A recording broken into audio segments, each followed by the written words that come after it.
Does that help Tesla? I mean, you had Tim Waltz, who's a huge jerk, running around on stage with a Tesla stock price, where the stock price had gone in half. And he was overjoyed. But what an evil thing to do. What a creep, what a jerk. Like, who derives joy from that? And who derives joy? Elon, my dude. Don't ask questions that you don't want the answer to. Tyler Cohen in this video takes a look at Elon Musk's pity party over Tesla stocks taking a hit. I wonder why that might be happening. And, gets into that being a sort of paradigm we're seeing across this entire administration of literal billionaires, feeling sorry for them. Why don't people like us? Why is our popularity falling? What's happening? Don't they appreciate that we're doing something good for them? Anyway, I'm a fan of Tyler Cohen's. I feel like he's been on fire lately. There's a reason his popularity's been going up, because I think he does a good job of putting his finger right on it. Let's take a look at this video together, and then I want to know what you think in the comments. Now, there are about 100 reasons why not to feel sorry for Elon Musk, who seems to be on the verge of tears at the very notion of his precious stock price falling. But chief among those reasons is that Elon's pet project, Doge, has been responsible for the elimination of tens of thousands of jobs. And this is how sympathetic Elon Musk was to that.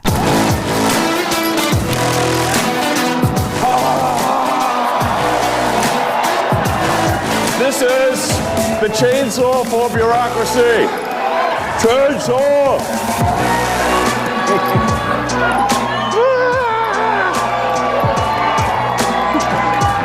That's perfect.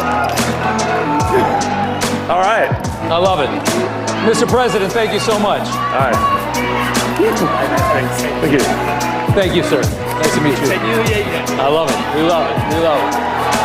In other words, Musk has overseen roughly 50,000 cut jobs, overseen the buyouts of another 75,000 who likely feared their jobs would be eliminated anyway, and is planning to fire another 170,000 people. And yet this guy has the audacity to sit there and offer up crocodile tears and a quivering upper lip that his stock price is falling? Give me a break, dude. If you can fire people at will, including veterans, seniors, doctors, scientists, and regular hardworking Americans, then spare us the sob story that you have less stock assets to borrow against. Isn't it always interesting that the people who have the most always view themselves as the biggest victims? Like, here Elon is hacking away at jobs and gloating on stage with a literal chainsaw, while those tens of thousands, soon to be hundreds of thousands, of families have to figure out how to make ends meet, and yet we're supposed to feel bad for the richest man in the world? Although this is a recurring theme in this White House. On a daily basis, Donald Trump also presents himself as the victim. He whines that he was the subject of prosecution as if he's somehow entitled to full impunity while the rest of us rubes have to follow the law. The guy is the literal president of the United States and still whines like a little bitch on a daily basis about how everybody's out to get him. I mean, my God, between Trump and Musk, you would have a hard time finding two people who feel worse for themselves.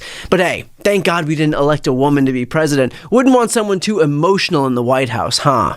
In fact, Elon Musk was then excoriated online for this little pity party. Jon Favreau wrote, "The guy who gleefully took food and medicine away from poor kids thinks mocking the company's stock price is evil. What a little bitch." AOC's chief of staff, Mike Kaska, wrote, "Isn't this the same guy who wielded a chainsaw on stage to signify the jobs he was ending and the benefits he was cutting?" Tommy Vitor from Pod Save America wrote, "Whiny little bitch Elon Musk cries when Tim Waltz talks about Tesla stock price going down, but giddily tweets about firing government employees and killing off programs that feed starving people." Jessica Burbank wrote, "You're laughing. My company, which stock I leveraged to buy the public square, is falling and you're laughing." Crystal Ball wrote, "The richest man on earth is sentencing kids in poor countries to death from preventable diseases, delighting in mass firings, destroying the program that keeps elderly from eating cat food, and he thinks we should feel bad for him that his stock holdings are down." Mehdi Hassan wrote, "I never thought I'd come across someone more whiny, narcissistic, narcissistic, self-pitying, annoying, or dishonest than Trump, and Twitter personality Krang T. Nelson re-upped an old tweet of his, No, you misunderstand. I said fuck your feelings. My feelings are very important and must be handled gently like a tiny baby hummingbird. And I could go on, but you get the point. The fact is that Elon feels entitled to everybody's love and affection as if it's his divine right, but has done nothing to actually earn it. What's really flabbergasting to me is how sincere he seems. Like his feelings really seem hurt. And do you think that you're going to get any traction with the sympathy vote? The richest man on earth? I mean, it's clearly a rip and run. Otherwise, why would they be doing it so quickly, so haphazardly, in the dark? There's no transparency. The numbers they do show us are inflated and wrong. Right? Anybody who has to balance a household budget understands this is not how you do economic things at any scale. You don't just come in and start taking a chainsaw to stuff. You have to be measured about it. And if the work you're doing is good, then you present your plan. Whether you give people the right to give you feedback on it or not, if you have a plan that you believe is the right course forward, you share that. You share that with people. You don't hide it like they're doing. So it's puzzling to me that he's even coming on here doing this poor me routine. Does he really believe that people are going to feel sympathy for him and that's going to move the needle? It's boggling. In fact, all he's done is strip working class Americans of lifelines and protections that they desperately rely on, all the while giddily casting off criticism with memes that he thinks are edgy. The guy spends all day dishing it, but when he has to take some criticism, he sits there like a whiny little bitch on the verge of tears. Remind me, who was it who said that comedy was legal again? Ah, right. Well, maybe Elon Musk can remind Elon Musk. There is a reason that Musk is so aggressively unpopular in this country. And let's be clear, he is unpopular. I mean, I have rarely ever seen any change of perception as dramatic as this one. I mean, Elon Musk's net favorable rating, it's dropped from plus 24 to minus 19 overall from 2017 to 2025. And look at among Democrats. He used to be beloved by Democrats at plus 35. Look where it is now, minus 91 points on the net favorable rating. That is a movement of over 120 points in the negative direction, falling through the floor. Now, among Republicans, he has gone up from plus 18 to plus 51, but that doesn't at all make up for the gap that the Democrats have completely fallen off the rails for Elon Musk. And among independents, the drop has been from plus 17 to minus 17.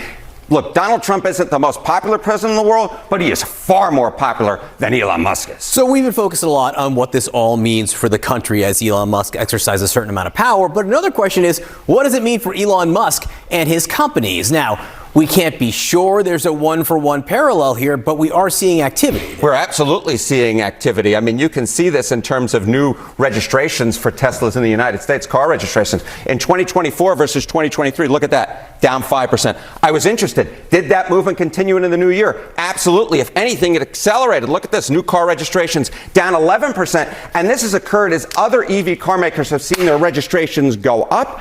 And it has also occurred as Tesla's registrations and the people buying Teslas worldwide has also dropped. It's not just a U.S. phenomenon. And in 10 seconds or less, part of the reason is who buys EVs. Yeah, that's exactly right. Who buys EVs? Look at this. The share of EV owners who are Republicans, just 20%. When you're falling with Democrats, falling with independents, you're giving up a large share of the market, and that is a big reason why Tesla is struggling. And the reason for that unpopularity is clear. While he parades himself around as some white knight, as some benevolent patriot, he is almost unilaterally responsible for taking an axe to critical programs like cancer research, healthcare, clean food and water, HIV prevention, CFPB, which protects consumers who've fallen victim to predatory financial institutions, all the while helping himself, his businesses, and his profits.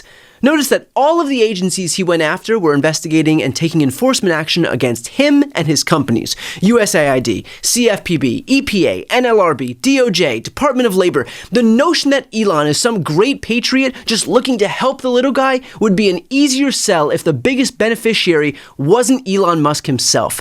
Something to think about the next time Elon sheds some crocodile tears because his precious stocks take a turn for the worst. Right. And what's even worse is with all this tariff shenanigans that Trump is planning on doing, it's like he's trying to kill the economy.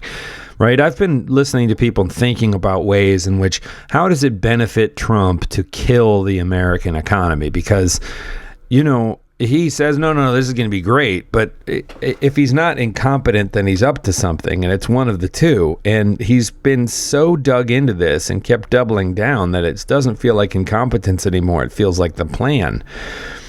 You know, people's retirements, those people who have been putting money in IRAs or whatever, the entire stock market's going to contract based on this. And I don't care as much about Elon Musk's stock in Tesla or whatever as much as everything else in the stock market, that, you know, people are just going to find themselves high and dry, right? I mean, what are people going to retire on when this shrinks up again? I mean, I hope it doesn't happen, but that's what it looks like, the edge of the cliff that we're heading towards. Let me know what you think in the comments.